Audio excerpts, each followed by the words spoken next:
Welcome back to Views with Hughes or Jennifer News. This is Jerome Hughes, and we're going to go ahead and get right into the story.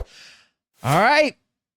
We've been saying from the start that The Acolyte sucks. Okay. Now, when we first heard about the story, The Acolyte, some Star Wars fans and Star Wars Shills thought it sounded like it might be a pretty cool series, but boy, were they wrong.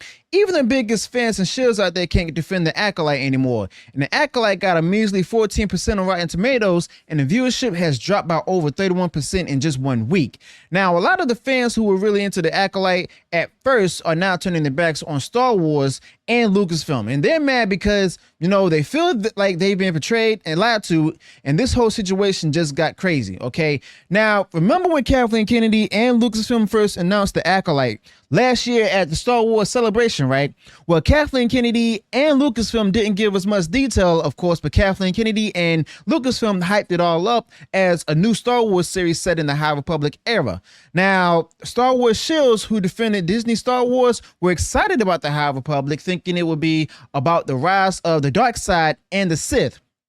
But Kathleen Kennedy and Lucasfilm pitched it as a mystery thriller that would dig into the galaxy's secrets and the dark side of the Force. Now, Kathleen Kennedy and Lucasfilm made it sound like it will be all about uncovering the secrets of the Force itself and the emergence of the dark side and powers of the Sith.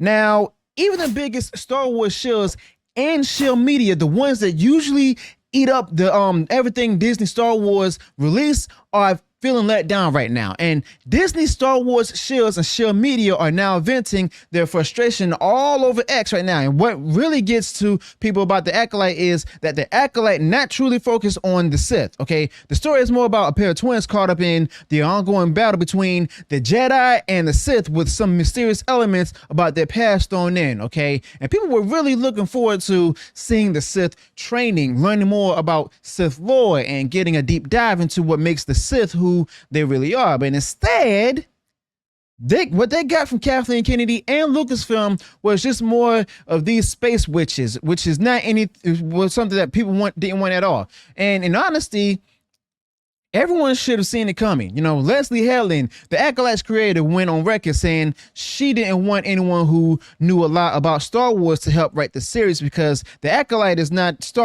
about Star Wars to her. You know, she said she's telling a Leslie Helen story, not a Star Wars story. Well, great job, Kathleen Kennedy and Lucasfilm. This is what we get when you don't stick to what made the franchise special in the first place. And that's exactly why The Acolyte on viewership has dropped by at least 31%. Heck, IDMB just reported today that after episode 5, The Acolyte was released, there was a small improvement in audience ratings, and The Acolyte viewership went up by 1 point on Rotten Tomatoes, just a modest gain and a slight increase in its IDMB score. But these minor improvements were not enough to bring in more viewers to The Acolyte from Kathleen Kennedy and Lucasfilm. Even Variety's Luminate data shows that The Acolyte had a 31% drop in minutes watched between June 13th and June 20th, and it's likely to get worse from here, people. We're just past episode 5 with only 3 episodes left. Some Star Wars fans and Star Wars Shills originally thought The Acolyte was going to be about the Sith and the Dark Force users, but as it turns out, it's not. Now, Star Wars Shills and Shill Media, who have been defending The Acolyte and attacking us original Star Wars fans for not liking it, let me tell you, OG Star Wars fans have been critical because this is a good Star Wars. Matter of fact, Disney Star Wars is not Star Wars at all. And it's actually funny that a small group of Star Wars Shills and Shill Media that are content creators and podcasters on different social media outlets been nonstop attacking fans, calling us names that don't fit at all. And now these same Disney Star Wars Shills and Shill Media are turning on each other, okay? And now there's infighting, and they hate each other, and they've stopped talking, all right? But the defenders of The Acolyte, you know, who attacked us and other Star Wars creators like Star Wars Theory, even personally attacked George Lucas fans just for sharing facts. Their behavior has been ridiculous, and it's been a lot of hate going on around, especially those who could claim to be tolerant. Now, that's the situation with the Star Wars fandom and The Acolyte. It gets even crazier because now the Star Wars Shills and Shill Media can't defend The Acolyte anymore.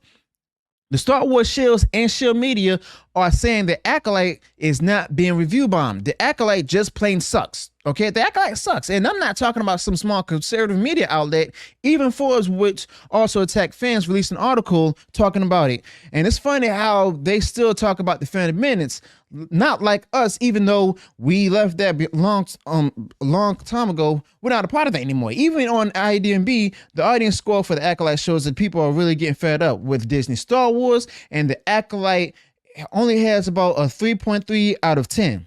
Okay. On Rotten Tomatoes, it's even worse with just a 13% user score. And the Acolyte so bad it makes the Book of Boba Fett look like a classic movie like Gone with the Wind. Now, Forbes got got one thing right. The low scores aren't just about the Acolyte itself, because fans have been getting more and more disappointed with Kathleen Kennedy and Lucasfilm over Disney Star Wars for years. And a lot of bad reviews on Rotten Tomatoes are what people call review bombing. But review bombing has its place in today's online world. And I don't believe it's just trolls giving bad reviews. Like they said in Forbes article, they're saying we shouldn't just dismiss these reviews as dishonest or politically driven, but many of us feel that the Star Wars we've loved for decades have been ruined by people who don't get what made it great. All right. And even the Shill media are criticizing Leslie Helen, Kathleen Kennedy, and what Star Wars has become under Disney and Bob Iger. And this is great. More Shill media fallout. Yesterday, Wired.com had an article about the Acolyte and the long-awaited death review bombing and stuff, where Leslie Helen's new Star Wars show is getting good reviews from critics, but bad ones from audiences. But the main point is this.